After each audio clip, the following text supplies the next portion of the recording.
Привет, друзья! С вами я, Михаил Сыркиля. Сегодня поговорим о том, почему политический класс Гагаузии не может, ну или не хочет избавлять Гагаузию от Шора. Мы уже говорили в прошлых выпусках о том, что в уложении Гагаузии есть статья 71, которая предусматривает, что должность башкана может быть объявлена вакантной в случае, если лицо, занимающее эту должность, не может выполнять свои функциональные обязанности более 60 дней.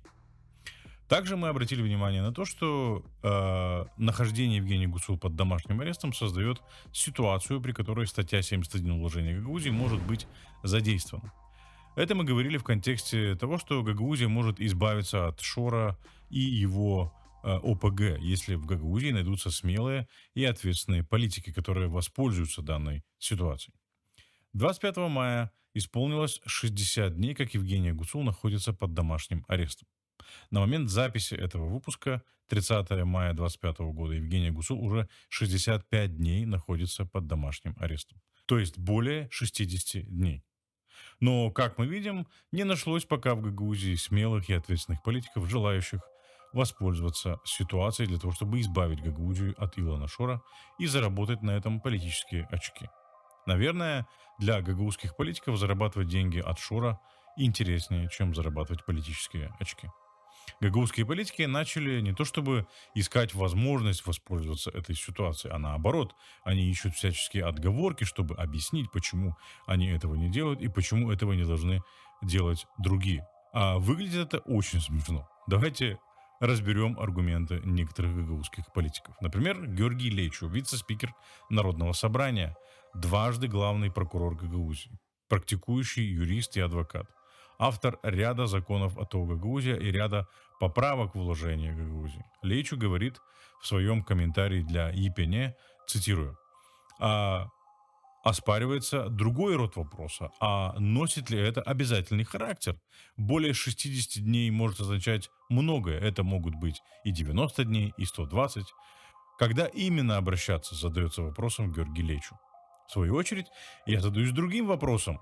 А что делают в Народном собрании такие депутаты, которые задаются такими вопросами? Вопрос в следующем. Хочет ли Георгий Лейчу, который, еще раз напомню, дважды главный прокурор Гагаузии, генерал юстиции Республики Молдова, избавить Гагаузию от ОПГ Шора? Ведь он столько лет работал в системе прокуратуры Республики Молдова, где, по идее, боролся с преступностью, в том числе и с такими преступниками, как Илон Шор. Или мы чего-то не знаем. Георгий Лейчу, конечно, сейчас уже не прокурор, он политик, но от него никто и не ждет, чтобы он вел себя как прокурор в должности вице-спикера Народного собрания.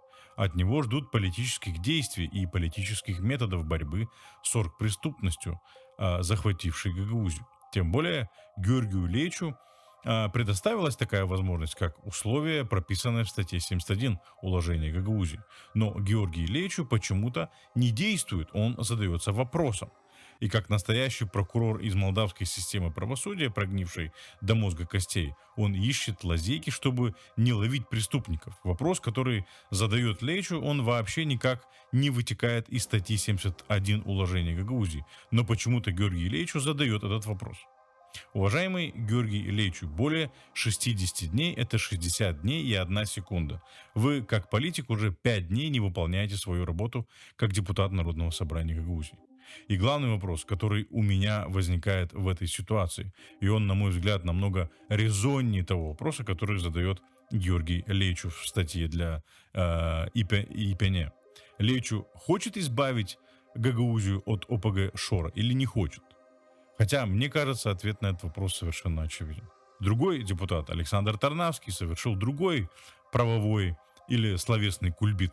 В своем блоге Александр Тарнавский заключает, что уложение Гагаузии не должно противоречить закону об особом правовом статусе Гагаузии, потому что закон об особом правовом статусе Гагаузии выше по иерархии. Если перевести язык Тарнавского на более доступный, то он, судя по всему, имел в виду, что в законе об особом правовом статусе ничего не говорится про обращение в суд для признания должности башкана вакантной в связи с невыполнением им или ей своих обязанностей в течение более чем 60 дней. А поскольку в законе об особом правовом статусе об этом ничего не сказано, то эта норма не имеет юридической силы. Практически то же самое И пионер сказал Иван Бургуджи, экс-депутат Народного собрания. Цитирую.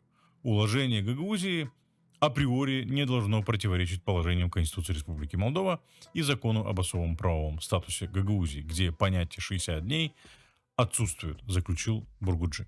Уважаемые господа, вы меня, конечно, извините, но тут возникает следующий вопрос.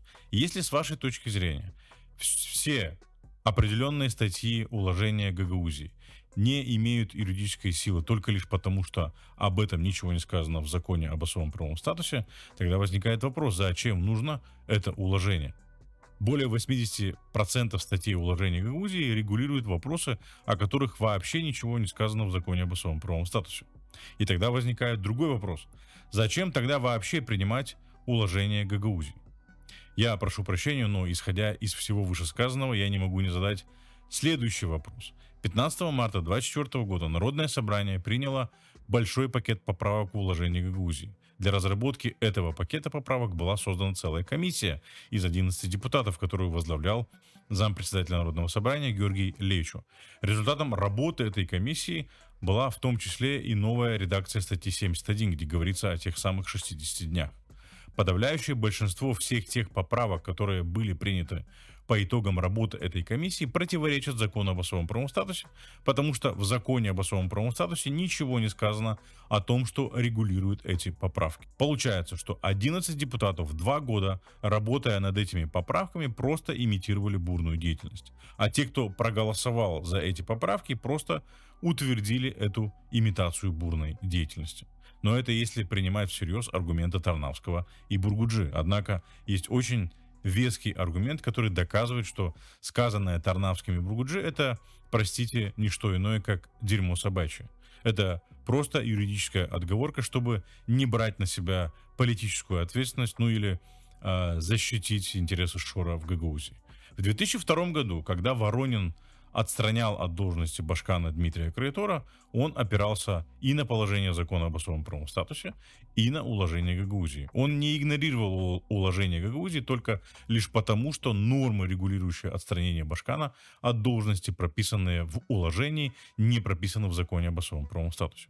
В законе об особом правовом статусе говорится, что решение об отстранении от должности главы Гагаузии принимается 2/3 избранных депутатов Народного собрания. В то же самое время в уложении Гагаузии говорится, что если Народное собрание принимает постановление об отстранении главы Гагаузии 2/3 голосов избранных депутатов, не позднее, чем в 30-дневный срок проводится референдум по вопросу об отстранении от должности главы Гагаузии. Как мы видим, в законе об особом правовом статусе о проведении референдума ничего не говорится. Если опираться только на закон об особом правовом статусе, то выходит, что башкан может быть отстранен от должности только 2/3 голосов депутатов Народного собрания. Однако в 2002 году для отстранения от должности Дмитрия Креатора было организовано не только голосование в Народном собрании, но и референдум. Тогда Воронин не сказал, что раз в законе об особом правовом статусе ничего не говорится про референдум, значит нормы уложения Гагаузии, которые предусматривают референдум, незаконны. Но депутаты Народного собрания и Иван Бургуджи, который считает себя главным защитником особого правового статуса Гагаузии, считает, что все, что сказано в уложении, но не сказано в законе об особом правовом статусе, не имеет юридической силы. Тогда, если следовать логике Бургуджи, получается, что более 80% уложения Гагаузии не имеет юридической силы. Все это, конечно же, дешевые отмазки, рассчитанные на идиотов и призванные скрыть нежелание брать на себя политическую ответственность или, хуже того, защитить интересы Шора в Гагаузии. А что же Народное собрание, высший представительный орган Гагаузии, который, по идее, должен продвигать и обеспечивать интересы гагаузской автономии и ее жителей? В этой ситуации Народное собрание должно озаботиться тем, что башкан Гагаузии более 60 дней подряд не может выполнять свои функциональные обязанности. Единственный выход для Народного собрания, который, например, вижу я как рядовой житель гагаузской автономии, это обратиться в суд с просьбой констатировать, может или не может башкан Гагаузии более 60 дней выполнять свои функциональные обязанности. Ведь совсем недавно, 15 марта 2024 года, Народное собрание принимало новую редакцию статьи 71, где говорится про те самые 60 дней. Но вместо этого Народное собрание организует митинг, где, как вы, наверное, уже догадались, будут обсуждаться вопросы политики Кишинева в отношении Камрата и попытки ликвидировать гагаузскую автономию, извините. Пришло время очередной порции вопросов. Во-первых, какого черта Народное собрание, орган публичной власти, организует акцию протеста? Акция протеста в нормальном, цивилизованном, демократическом обществе организуется, как правило, политическими партиями или политиками, а не органами власти. Ну и самый главный вопрос получается, что Народное собрание охотно ввязывается в политическую борьбу и организует протест, но не в состоянии сделать простую элементарную вещь, которую оно обязано сделать, исходя из своих компетенций. На основании статьи 71 уложения Гагаузии обратиться в суд для того, чтобы выяснить, можно ли считать должность Башкана вакантной на том основании, что Евгения Гуцул более 60 дней не выполняет свои должностные обязанности. Это же так просто составить обращение в суд. Но вместо этого депутаты Народного собрания придумывают кучу отмазок и организуют никому не нужный и непонятный протест. И где Народное собрание видит намерение Кишинева ликвидировать гагаузскую автономию?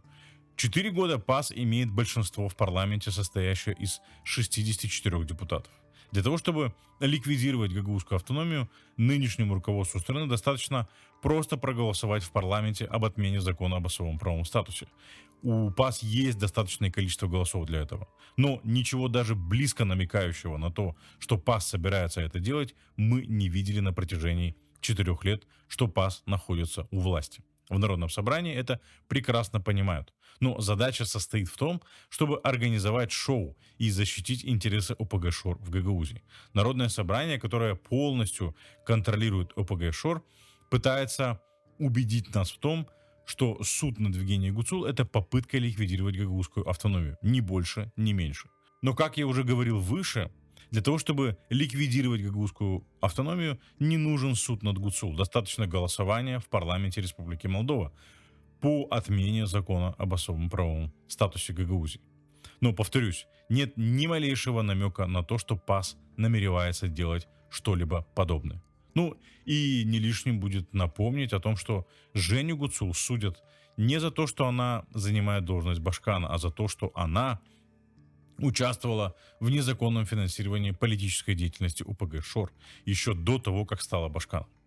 Глядя на все это и на весь этот балаган, который происходит в Гагаузии, где главные действующие лица, я имею в виду политиков и Народное собрание, не хотят брать на себя политическую ответственность, несмотря на то, что должны это сделать, я прихожу к выводу, что в Гагаузии просто-напросто нет политиков, желающих избавить Гагаузию от ОПГ ШОРа и вернуть Гагаузию и ее жителям. Более того, среди гагаузских политиков нет желающих воспользоваться этой ситуацией, чтобы заработать себе политический капитал или политические очки. Наверное, зарабатывать на обслуживании интересов ШОРа им привычнее. Эта ситуация четко демонстрирует нам то, что в Гагаузии нет партнера для диалога. Политики, казавшиеся адекватными, продемонстрировали свою лояльность ШОРу нежеланием предпринимать какие-либо действия в этой ситуации. Казалось бы, это же элементарное действие — взять и подать обращение в суд и попытаться избавить Гагаузию от ОПГ ШОРа. Для этого не нужны какие-то огромные ресурсы. Это не стоит таких там или каких-то больших денег. Достаточно листка бумаги. Для этого не нужно обладать какими-то серьезными знаниями в области юриспруденции. Человек, получивший мандат депутата, обладает достаточными юридическими знаниями для того, чтобы сделать это. Но нет, мы не видим желания и стремления от депутатов и других действующих политиков в Гагаузии обратиться в суд и избавить Гагаузию, ну или хотя бы попытаться избавить Гагаузию от ОПГ ШОРа. Если ничего не делается, значит всех все устраивает. Упреждая возможные комментарии от сторонников ШОРа по типу «Сиркели, а почему ты сам не подашь обращение в суд?» Отвечаю, Михаил Сиркели не политик. Не стоит этого ждать и от других рядовых граждан, не являющихся политиками. В этой конкретной ситуации избавление Гагаузии от Илона ШОРа должно происходить политическими методами, и инициировать этот процесс должны политики, либо Народное собрание как главный представительный орган Гагаузии. У депутатов и у Народного собрания есть мандат на то, чтобы представлять и продвигать интересы жителей автономии. И если депутаты Народного собрания ничего не делают в этой ситуации, то они отказываются от выполнения своих прямых обязанностей. Это могут также сделать политики, не обладающие мандатом депутата или не занимающие каких-либо должностей, но претендующие на те или иные должности в Гагаузии. Например, конкуренты Гуцул на выборах Башкана в 2023 году. Им представляется уникальный шанс восстановить справедливость и очистить Гагаузию от ОПГ Шора, которая лишила их честной конкурентной борьбы за кресло Башкана на выборах 2023 года. Но мы не видим вообще никаких движений и даже малейших шевелений конкурентов Гуцул на выборах Башкана 2023 года, что в очередной раз подтверждает, что они были просто массовкой в той избирательной кампании. Поэтому я еще раз задаюсь вопросом, которым я задавался неоднократно. Зачем нужна такая автономия, где нет ни одного политика, который хотел бы и стремился бы освободить Гагаузию от ОПГ Шора и вообще от коррупции и преступных схем?